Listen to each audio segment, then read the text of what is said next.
Do you have someone in your life whom you can totally trust without any doubts or reservations?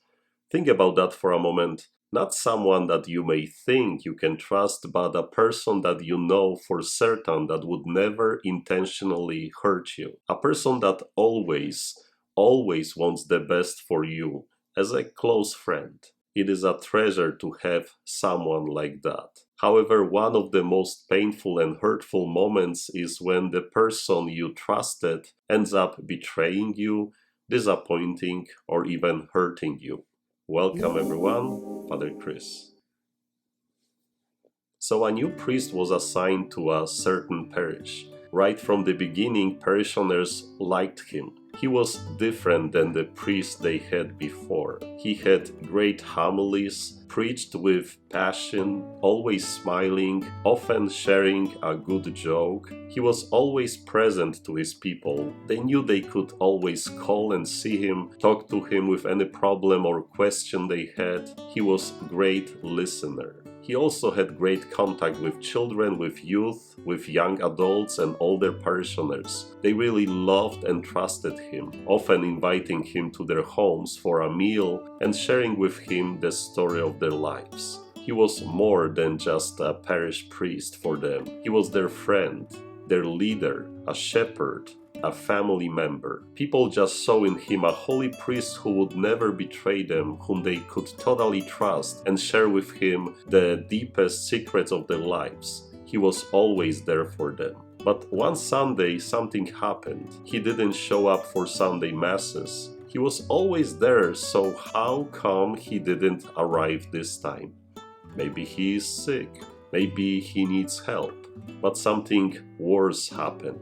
There was another priest who was sent by the bishop to announce the terrible news about their beloved parish priest, that he was stealing money from the parish. And on the top of that, he was accused of inappropriate behavior with a minor. So for a long time, those poor parishioners couldn't believe in the accusations. They still wanted their beloved priest to come back to them. Many sent letters to the bishop saying that this can't be true.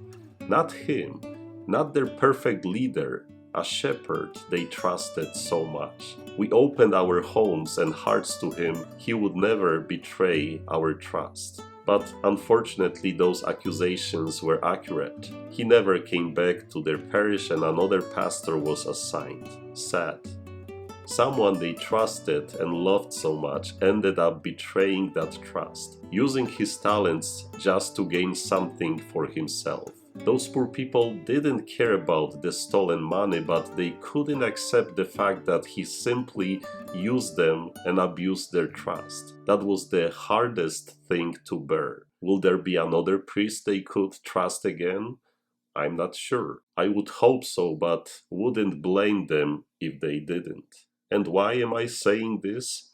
Because when I read this Sunday's short gospel about Jesus calling himself a good shepherd, I realize that he's the only one who would never ever betray our trust. He's the only one in whom we can totally place our trust. He's our shepherd, good shepherd, our leader who loves us unconditionally and would never hurt any of us. His sheep know him and recognize his voice. Jesus says that he wants and offers only good things to his sheep and that no one can take us out of his Father's hand. A very short gospel, but it reminds me today that we need to pray and ask for good people in our lives, people that would never betray us, people that we can always trust. It is very hurtful if they do, especially those that we love so much.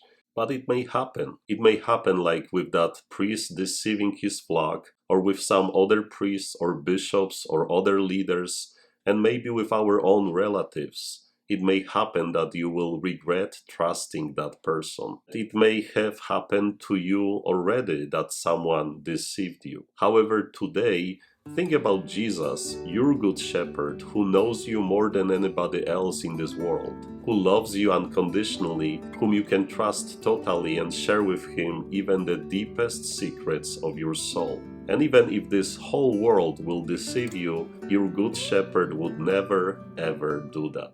Jesus said today, My sheep hear my voice. I know them, and they follow me. I give them eternal life, and they shall never perish. No one can take them out of my hand. My Father who has given them to me is greater than all, and no one can take them out of the Father's hand. The Father and I are one.